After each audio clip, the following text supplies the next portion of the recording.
Welcome to this video covering the creation of a custom airport for MSFS.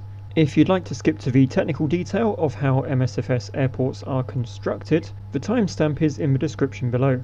The first section of this video will cover my requirements for the airport, stuff like location, climate and terrain. My inspiration for this airport was FlyByWire Field, which comes with the FlyByWire Airbus A320. FlyByWire Field is located in the desert in the western United States. It has a long runway with lots of room around it for expansion. The climate is pretty hot, so it's great for operating aircraft. It's fairly centrally located between Las Vegas and Los Angeles, and the terrain around it is fairly low, which makes for an easy approach. I wanted to follow a similar philosophy for my test airport, except I wanted to place my airport in a climate which was leaning towards the cold side of temperate instead of the hot side. Sort of a winter wonderland that I can operate out of. So I started scouting the world for largely flat, temperate, well-located snowfields.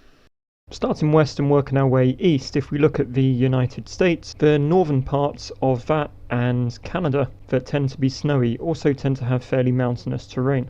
You can of course go a little bit further north to Alaska, but then that's obviously much further out. Heading east into Europe, in the UK and sort of mainland Europe, again the colder areas tend to be quite mountainous, for example the Alps around Switzerland and Italy, as well as some of the more mountainous areas in Germany and France. Heading east into Russia, a lot of the cold areas are heavy on woodland, and operating out of somewhere like Siberia does not make it convenient to get to a lot of other airports.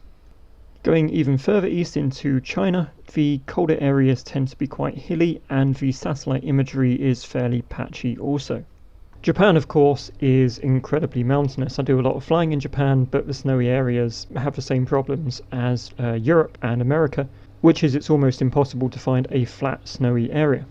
Of course it would be incredibly difficult to go far north or far south to the Arctic or the Antarctic because the temperatures there are just too low and the place is too icy to operate out of. It's also not really located close to any other airports. However, there is one obvious option which we overlooked. If we rewind back to Northern Europe and go north just a little bit, we find the Nordic countries, so Sweden, Finland and Norway. This area seems to theoretically tick all the boxes. The terrain is fairly mild in terms of elevation changes. The climate is very much temperate to cold. It's well located for operating into and out of Europe, and there's a fair amount of empty space. So we start to look a little bit more closely at this area, and we find a fairly promising location, which is the area around the village of Rautas in northwest Sweden. According to Google, it has 27 inhabitants, more than enough flat land to build an airport away from a village, an average temperature of between plus 15 and minus 13 degrees, and you can still get to most of Europe within hours. Welcome to TJ Fly Field, my custom airport located in northern Sweden. In this section, we're going to look at the technical detail of how it's constructed in the sim.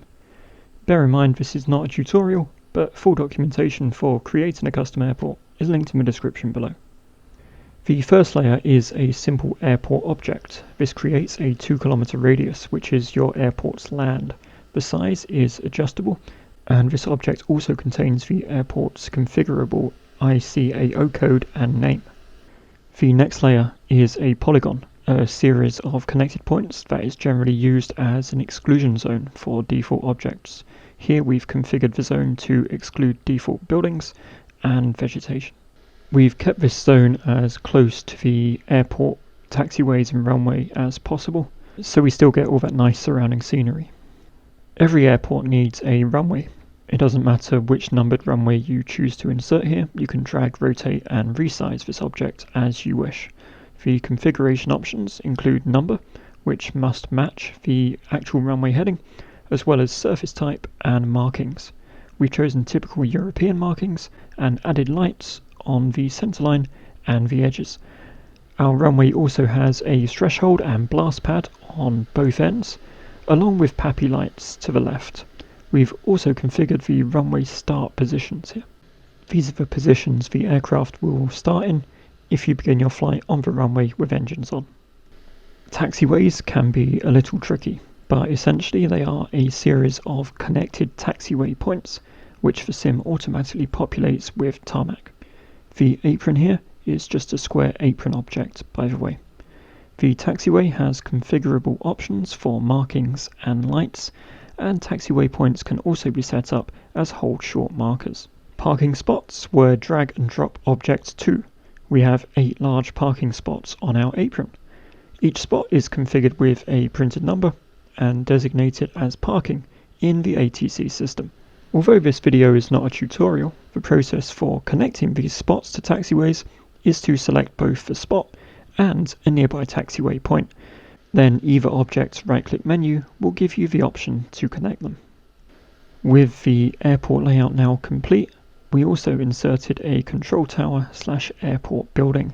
There's a huge selection, which is searchable, and you can use assets from any package you have installed. Of course, if you're planning to distribute your scenery, make sure you check the distribution rights for any assets you use. Buildings also have limited config options for shadows and alignment with the ground.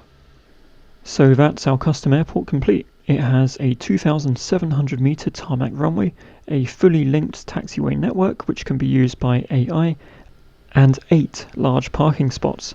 Let's build the package and check it out in the sim.